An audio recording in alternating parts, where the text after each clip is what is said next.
Cooking Next is a new boy here on Saturday Kitchen this morning. He's the boss of the healthiest fast food empire, Leon. It's Henry Dimbleby. Welcome to the show, Henry. Good morning. Now, on the menu for you, what have we got? Meatballs. We sell a lot of meatballs in Leon, and today I'm going to do a twist on a recipe my mum showed me, which is a spiced meatball. Yeah. It's kind of Indian style, although we're using beef, yeah, so it wouldn't be typically Indian. Yeah. We're going to mix the beef and the pork. Using the pork, it's got a bit more fat, a bit more flavour, a bit more unctuous texture. Yeah. Coriander, cloves, a bit of turmeric, a bit of chilli powder, garlic.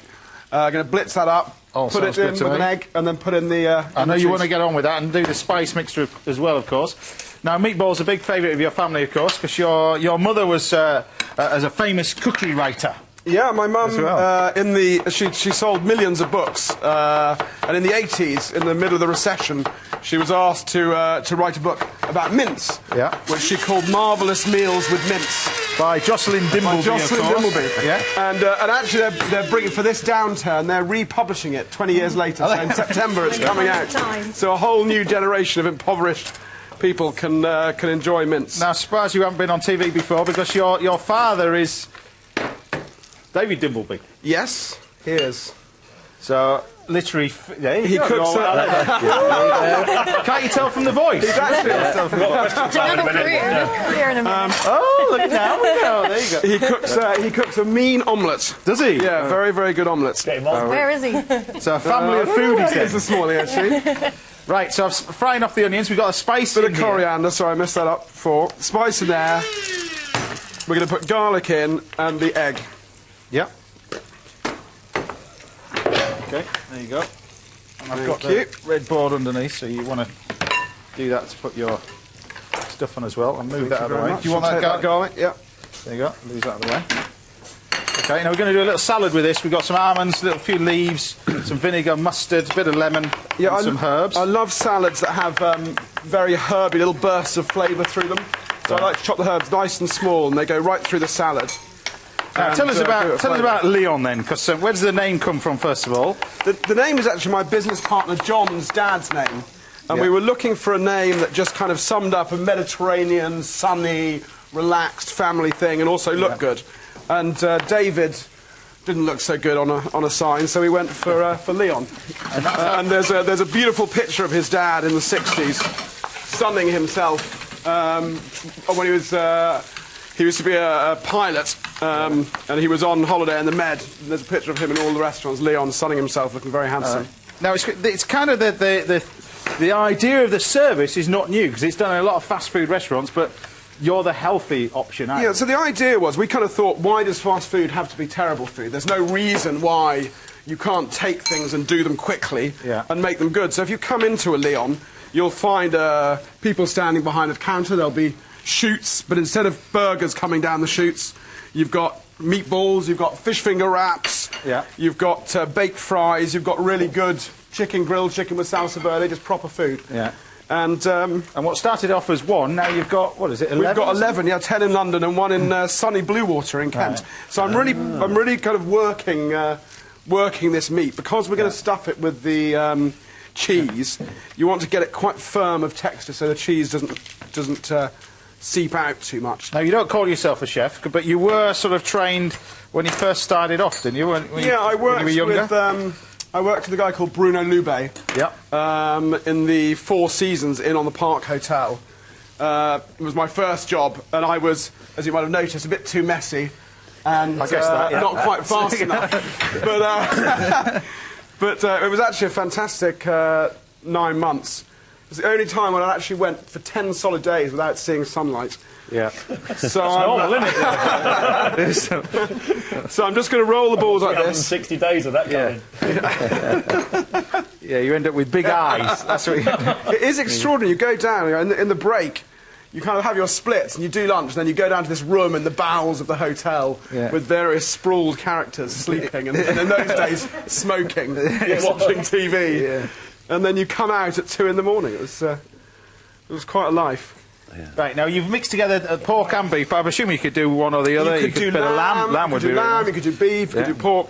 I mean, Mum likes to do them with all sorts of different kind of surprises in them. So she'll do them with mango chutney in the middle, I love food where there's a bit of a surprise. I like doing. I did a recipe the other day which was a chocolate ice cream with caramel inside, like a chocolate bomb. Right.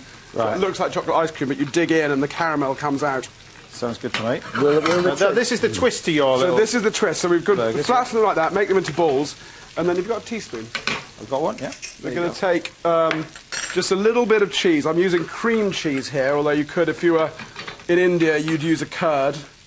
And I'm just going to put a little blob of the cheese inside each meatball. And then we'll fold them up, and we'll roll them round. Yeah. And they'll melt as they cook. And then as you open them, they'll burst out this kind of oozing, slightly acidic, creamy flavour. So for those not in London, are we going to see Leon expand, or what's happening for 2012? 2012, we're hoping to do... We've got 2 more that are almost signed. Can't say where they are yet. Because the rent will go up. Yeah. And the idea is, we asked ourselves, when we set it up, we just thought someone should do good fast food. So we're hoping at some stage to go abroad as well and to come outside London. Fantastic. Woking, Fantastic. please. Whereabouts? Woking. So I'm just sealing them, rolling them like that. Right, the reason why we use a little bit of water in your hands, it stops the meat from Sticking to your hands. So. And you also want to use lean meat for this, for the beef. You don't want to have too much fat in it, because you'll get a lot of fat coming out and the cheese will ooze through. Yeah. So once you've... Get the pan on for you, some more of it. Thank you, a bit of oil in the pan. Once you've rolled those, they take about 10 minutes in total. You just turn them over with some spatulas. Yeah. Now, there's a sink in the back. You can wash your hands. Thank you. There you go. There we go.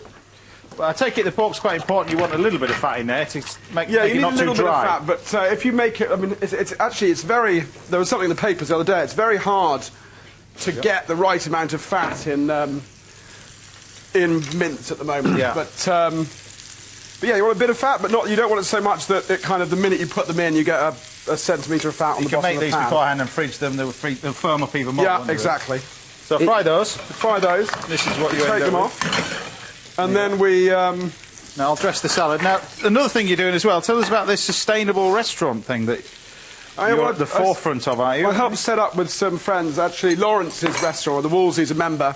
But it's a nightmare for restaurants to think about. They don't normally have time to think about sustainability. And it's an organisation that helps restaurants become more sustainable and also rates them so that people who eat at restaurants know that things like sourcing, energy, engagement in the community are being looked after. So at Leon, for example, our fish finger wrap, we used them to make sure we had a sustainable fish finger wrap. Yeah. But if people are interested in that, I would go to your local restaurant and talk to them. We're going to put the tomatoes in there. There you go. And ask them to join. So we're just knocking off the edge of the tomatoes. Yeah. Just losing the flavour. We're going to get a bit of juice coming out of that. Yeah. There you go. Bit of salt. Bit of pepper. And then last minute. Bit of yoghurt right at the last minute. I'll get you a spoon. We'll take it off. That's all right. There you go. I don't need a spoon, just chuck it on. Just chuck it on, that goes on like that. Some almonds. Raining tomatoes. Almonds, a little bit of coriander. There you go. This is one of these great sort of family dishes. You can Yeah, and you could do it with rice, you could do it with noodles. Lovely winter dish, lovely crispy summer onions dish. as well to go with A it. few little crispy shallots go on top. It's chef scrub this, isn't it? Really, this? Lovely. You don't need to do the shallots and almonds, they're just like a nice little touch. Yeah, you do. I made them. So there you go, spicy stuffed meatballs. There you go. With shallots, extra ones. There you go.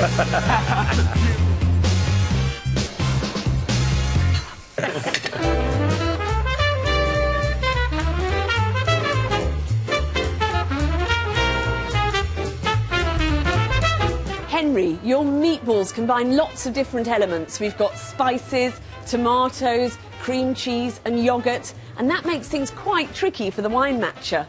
The answer lies in really fruity wines. Something like this New World Sauvignon Blanc would be terrific for a white. But I've gone for a red, and the wine I've chosen comes from Chile, and it's the very soft, very juicy Secano Estate Pinot Noir 2010. The reason Pinot Noir works so well here, where many other reds wouldn't, is that this grape has quite low levels of tannin, and its heavy, rich tannins that would clash with this dish. It's a wonderfully aromatic wine. It's really scented with red berries, plums, cherries, and a little hint of wood spice. So instead of a very tough, full-bodied structure, here we've got lots of fresh red berry fruit, and that's going to work really well with the meat, with the spices, including the chili heat and the tomatoes, but crucially, it won't clash with the cream cheese and the yoghurt. Henry, this is a lovely recipe and quite a challenge for me, but I think this wine rises to it. I hope you like it.